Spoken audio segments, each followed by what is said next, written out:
கண் திருஷ்டி நீங்குவதற்கு நம்ம நிறைய பதிவுகள் போட்டிருந்தாலும் எளிமையா மக்கள் இப்ப இருக்கிற காலகட்டத்துல பயன்படுத்தக்கூடிய ஒரு நல்ல விஷயமா குருஜி, கண் திருஷ்டி இருக்கு, குடும்பத்துக்கே இருக்கு, எது சம்பாரிச்சாலும் நிக்கல, மன உளைச்சலாகவும் இருக்கு, கையில காசும் தங்க மாட்டேது, வீட்டை விட்டு வெளியில போகும்போது வீட்டுக்குள்ள திருப்பி வந்து ரத்த காயமா வரும், எதனா ஒரு அடிபட்டுக்கிட்டே இருக்கு, இன்சிடென்ட் ஆகிட்டே இருக்கு, ஆக்சிடென்ட் ஆகிட்டே இருக்கு. இந்த திருஷ்டி விலகணும், இதுக்கு நான் என்ன பண்ணணும்? அப்போதான் கண் திருஷ்டி, வீட்டில் இருக்கிற தரித்திரம், இது 2 விஷயத்துக்காக ஏற்றுறது. எப்படி? கண் திருஷ்டி தரித்திரம் போகிறது 2 விஷயத்துக்காக. ஏன்னா தரித்திரம் விலகினாலே, திருஷ்டி விலகினாலே லட்சுமி உங்கள் வீட்டில் சேரக்கூடாதுன்னு நினச்சிங்கன்னா, இது மாதத்தில் ஒரு நாள் ரொட்டீனாக ஒரு வேலையாக நீங்கள் பண்ணிங்கன்னா உங்கள் குடும்பம் மேலே மேலே வரணும். என்ன சொல்கிறது, பண வாய்ப்பும் வரும், வீட்டில் செல்வம் பெருகும், பணமும் வரும், மன நிம்மதியாக வாழலாம். இந்த ஆக்சிடெண்ட்டு, விபத்து, பிரச்சனைகள் வராது, உடம்பும் மனநிலையும் நல்லா ஆரோக்கியமாக இருக்கும்.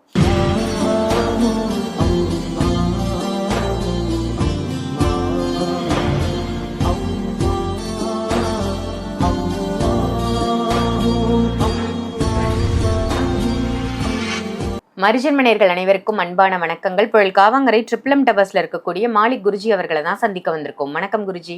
வணக்கம்மா. கண் திருஷ்டி அப்படின்றது ரொம்ப பெரிய திருஷ்டியா இருக்கு குருஜி. நிறைய பேருக்கு இந்த கல்லடி பட்டாலும் படலாம், கண்ணடி படக்கூடாதுன்னா நம்ம பழமொழிகள் சொல்லியிருப்போம். அது நிதர்சனமான உண்மைன்ற அளவுக்கு அந்த அளவுக்கு கண் திருஷ்டி இருக்கு. கண் திருஷ்டி நீங்குவதற்கு நம்ம நிறைய பதிவுகள் போட்டிருந்தாலும் எளிமையா மக்கள் இப்ப இருக்கிற காலகட்டத்துல பயன்படுத்தக்கூடிய ஒரு நல்ல விஷயமா சொல்லுங்களேன். நல்லா சொன்னீங்கம்மா. கண் திருஷ்டின்றது பார்த்தீங்கன்னா ரொம்ப பெரிய விஷயம். ஏன்னா பிறக்கிற குழந்தையிலேருந்து முதியோராக இருக்கிறவங்களுக்கும் கண் திருஷ்டி படும். இன்னும் இந்த வயசில் இப்படி நடக்கிறாங்களே, கண் திருஷ்டி விடுதா இல்லையா? இன்னும் குழந்தை 6 மாதம்ல இவ்வளோ அழகாக இவ்வளோ நடக்குது அப்படின்னு கண் திருஷ்டி வரும். வயசானதுக்கு அப்புறம் இன்னும் இந்த வயசுல ஜிங்கி நடக்கிறாங்க, இவ்வளோ வேலை செய்கிறாங்க, அதுவும் கண் திருஷ்டி தான். எங்க இருக்கு பாருங்க, எங்க ஆரம்பிச்சு எங்க முடியுது. நம்ம மனுஷனோட வாய் இருக்கு பாருங்க, மோசமானது, வாழ்த்தவும் செய்யும், அழிக்கவும் செய்யும். குருஜி, கண் திருஷ்டி இருக்கு, குடும்பத்துக்கே இருக்கு, எது சம்பாரிச்சாலும் நிக்கல, மன உளைச்சலாகவும் இருக்கு, கையில காசும் தங்க மாட்டேது, வீட்டை விட்டு வெளியில போகும்போது வீட்டுக்குள்ள திருப்பி வந்து ரத்த காயமா வரும், எதனா ஒரு அடிபட்டுக்கிட்டே இருக்கு, இன்சிடென்ட் ஆகிட்டே இருக்கு, ஆக்சிடென்ட் ஆகிட்டே இருக்கு. இந்த திருஷ்டி விலகணும், இதுக்கு நான் என்ன பண்ணணும்?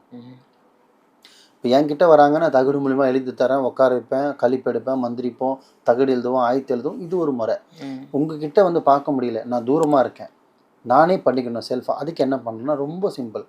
இது வந்து கிறிஸ்தவர், ஹிந்து இது 3மே இது நீங்கள் பண்ணலாம். இது பெரிய விஷயம்லாம் கிடையாது. நார்மலாக என்ன பண்ணிங்கன்னா, உங்கள் வீட்டிலேருந்து ஒரு நார்மலாக ஒரு தட்டு எடுத்துக்கோங்க. அது காப்பரோ செம்போ எல்லாமே வந்து எதுக்கு இதெல்லாம் சொல்கிறேன்னா, சும்மா ஸ்டீல் தட்டில் நீங்கள் பிளாஸ்டிக் தட்டில் வச்சிங்கன்னா அது இழுப்பு தன்மை கிடையாது, பண்ணியும் பிரயோஜனம் இல்லை. ஸோ ப்ராப்பராக பண்ணால் தான் பண்ணுறதுக்கு ஒரு ரிசல்ட். இதெல்லாம் வந்து நீங்கள், நான் ஒரு படிக்கிறேன் சொல்கிற ஒரு பொருள் வாங்குறீங்கன்னா அது உங்கள் பையன் யூஸ் பண்ணுற அளவுக்கு, உங்கள் பேரன் பொருள் யூஸ் பண்ணுற அளவுக்கு நீங்கள் அதை பயன்படுத்தலாம். அந்த மாதிரி ஒரு விஷயம் இது எல்லாமே. ஸோ ஒரு காப்பர் தட்டோ இல்லை பித்தளை தட்டு மாதிரி ஒன்று வச்சுக்கோங்க. வச்சுட்டு ஒரு அகல் விளக்கு வச்சுக்கோங்க, அதில் நல்லெண்ணெய் போடுங்க, ஒரு திரியை வச்சுருங்க.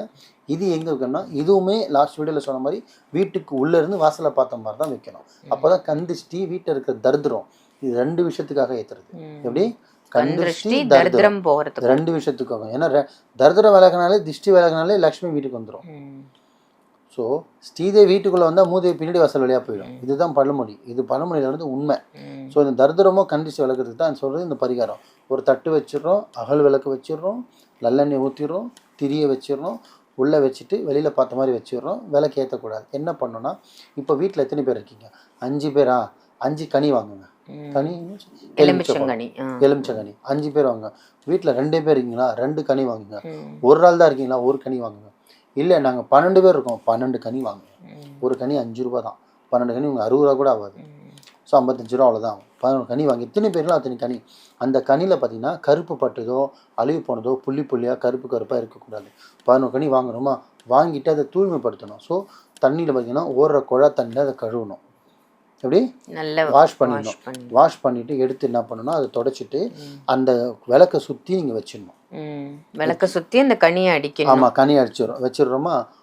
ஜாடியில் நீங்கள் ஆல்ரெடி நான் ஜாடியில் என்ன உப்பு வைக்க சொல்லியிருப்பேன் வயிறு பேஷனுக்காக.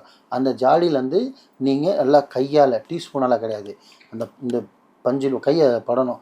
ஜாடியிலேருந்து அப்படியே கை எடுத்து ஒரு பிடி, 11 எலுமிச்சம்பழம் வச்சோமே, 11 உப்பு வைக்கணும், இல்லை பிடி வைக்கக்கூடாது.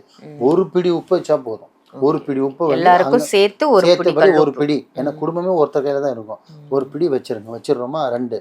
அதில் என்ன பண்ணீங்கன்னா ஒரே ஒரு நல்ல மிளகா, காஞ்ச மிளகா, சிவப்பு கலரில் இருக்கும் பார்த்தீங்கன்னா நல்லா காஞ்சி போய் நல்லா பெருசாக கொஞ்சம் நீளமாக இருக்க மாதிரி ஒரு மிளகா எடுத்து அது மேலே வச்சிருங்க.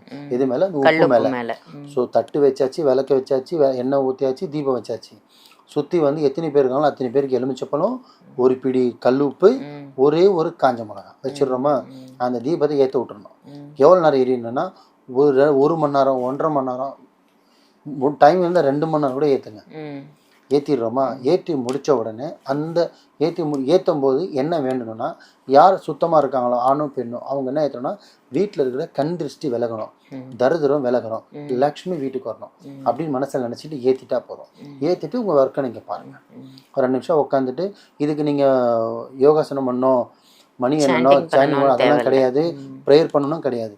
கண் திருஷ்டி விலகணும், வீட்டில் தரித்திரம் விலகணும், வீட்டுக்குள்ளே லக்ஷ்மி வரணும் அப்படின்னு பர்க்கத்து வரணும் மனசில் வேண்டிக்கிட்டு எந்திரிச்சு உங்கள் ஒர்க்கை பாருங்கள். 2 ஹவர்ஸ் எரிஞ்சு முடிஞ்சிடும். அது எரிஞ்சதுக்கப்புறம் அந்த வத்தியை அணைச்சிட்டு நீங்கள் நார்மலாக நீங்கள் மரத்து ஓரமாக அதை போட்டுட்டு விளக்கை நீங்கள் யூஸ் பண்ணிக்கிங்க. அந்த அந்த அந்த பொருளை அப்படியே எடுத்து என்ன பண்ணுறீங்கன்னா, ஒரு வெள்ளை கலர் துணி எடுங்க. எப்படி இல்லை கருப்பு துணினாலும் பரவாயில்ல, ஏதோ ஒரு துணி எடுங்க. எடுத்துட்டு அந்த ஒரு துணியிலேயே அந்த 11 எலுமிச்சம்பழத்தையும் போடுங்க. நல்லா கேட்டுங்க மக்களே. விளக்கேற்றிடுறோம், எல்லாமே வச்சிடுறோம், விளக்கேற்றிடுறோம், துணி எடுக்கிறோம், 11 எலுமிச்சம்பழத்தை அதில் போடுறோம், அந்த உப்பு டோட்டலாக அந்த தட்டை எடுத்து எல்லாமே எடுத்துடணும். ஒரே துணியில் போடுறோம். போட்டுட்டு ஒரு மூட்டை மாதிரி அதை கட்டுறோம். மூட்டை மாதிரி கட்டிட்டு எல்லாருமே அட்டன் டைமில் இருந்தாங்களுமே, ஆனால் வயசில் வீட்டில் யார் மூத்தவங்க இருக்காங்களோ, அது ஆணோ பெண்ணோ யார் மூத்தவங்க அவங்க தான் அந்த செயல் செய்யணும். அந்த மூட்டையை எடுத்து அவங்க சைட்லேருந்து ரைட்டில் 3 சுற்று, லெஃப்ட்டில் 3 சுற்றி, கால் வரையும் கீழே இறக்கணும். இறக்கிடுறோமா, நீ போய் முகம் கழுவுன்னு அனுப்பிச்சிடணும். அடுத்து இன்னொருத்தர் நிப்பாட்டணும், ரைட் சைடில் லெஃப்ட் சைடில் 3 சுற்றி உடம்புல இருக்கணும். இந்த மாதிரி வீட்டில் எத்தனை பேர் இருக்காங்களோ அத்தனை பேரும் சுற்றிட்டு கடைசியாக யார் இருக்காங்களோ செல்ஃபை அவங்களே சுற்றிக்கிட்டு அவங்களே இறக்கணும். இறக்கிட்டு என்ன பண்ணணும்னா, இது என்ன பண்ணணும், முச்சந்திக்கு போயிடணும். இது எப்போ போகணுன்னா, இது நான் சொன்னது பெரிய பரிகாரம். இது வந்து நீங்கள் 8 மணி 9 மணிக்கெலாம் போட முடியாது பப்ளிக்கில். ஸோ வீட்டில் இறக்கி முடிச்சுட்டு நைட்டு ஒரு 11 மணி 12 மணிக்கு எல்லாம் சசந்து தூங்குனதுக்கப்புறம் எடுத்துகிட்டு போயிட்டு 3 முச்சந்தி 4 முச்சந்தி ஓரமாக போயிட்டு போட்டுட்டு யார் காலம் படாத மாதிரி அதில் 2 கற்பூரத்தை வச்சு கொளுத்தி விட்ருங்க. ஸோ அந்த துணியும் எரிஞ்சிடும், எரிஞ்சிடும், அந்த காஞ்ச மிளகாவும் எரிஞ்சிடும், மேலே கற்பூரமும் எரிஞ்சிடும். ஸோ எலுமிச்சம்பழம் நல்லா கருப்பாக எரிஞ்சு அதுவே ஃபுல்லாகவே எரிஞ்சிடும். இதை மட்டும் செஞ்சால் போதும். இது என்னென்னைக்கெலாம் செய்யலைன்னா, இது வந்து பார்த்திங்கன்னா கொஞ்சம் பெருசு, உங்களுக்கு அதிகமாக இருக்குது அப்படின்னு தோணுச்சுன்னா வாரத்தில் 1 நாளும் செய்யுங்க. ஞாயிற்றுக்கிழமையில் செய்கிறது ரொம்ப நல்லது. எப்போது, நைட் டைமில் ஞாயிற்றுக்கிழமை வாக்கில் செஞ்சால் ரொம்ப நல்லது. இது நீங்கள் ரொட்டீனாக மாதத்துக்கு 1 நாள் வச்சுக்கோங்க. எப்படி இப்போது வீட்டில் சொத்து சேர்ற மாதிரி வந்து கண் திருஷ்டியும் சேரும், தரித்திரமும் சேரும். தரித்திரமும் கண் திருஷ்டியும் ரெண்டுமே கண்ணுக்கு தெரியாத ஒரு பொருள். இது உங்கள் வீட்டில் சேரக்கூடாதுன்னு நினச்சிங்கன்னா, இது மாதத்தில் 1 நாள் ரொட்டீனாக ஒரு வேலையாக நீங்கள் பண்ணிங்கன்னா உங்கள் குடும்பம் மேலே மேலே வரணும். என்ன சொல்கிறது, பண வாய்ப்பும் வரும், வீட்டில் செல்வம் பெருகும், பணமும் வரும், மன நிம்மதியாக வாழலாம். இந்த ஆக்சிடெண்ட்டு விபத்து பிரச்சனைகள் வராது. உடம்பும் மனநிலையும் நல்லா ஆரோக்கியமாக இருக்கும். இது முழு நம்பிக்கையோடு பண்ணுங்கள். நல்லதே நினைங்க, நல்லதே செய்யுங்க, நல்லதே நடக்கும். ரொம்ப சிறப்பு குருஜி. ரொம்ப அற்புதமா பொல்லாத கண் திருஷ்டி நீங்குவதற்கு ரொம்ப அருமையான பரிகாரமா சொல்லியிருக்கீங்க. நன்றி.